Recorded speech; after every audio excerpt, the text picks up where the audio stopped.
In this video, we will learn how to find and correct the sill height of a window by using a schedule in Archicad. Schedule. Click on New Schedule. I will name it Window Schedule.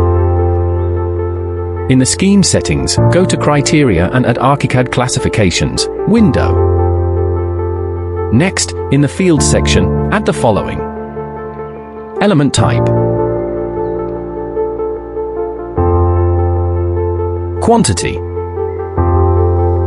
Nominal width and height. Nominal head height.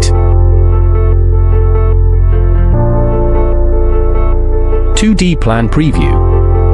3D front view. Surfaces.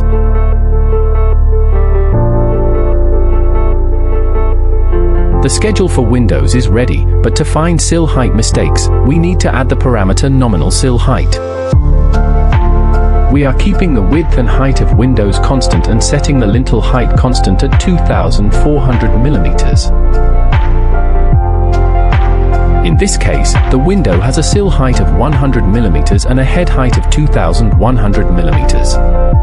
By correcting the head height to 2,400 millimeters, the schedule updates and the sill height becomes correct.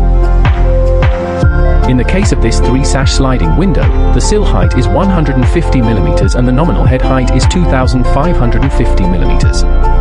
Since we require a head height of 2,400 millimeters, after changing it, the sill height gets adjusted automatically.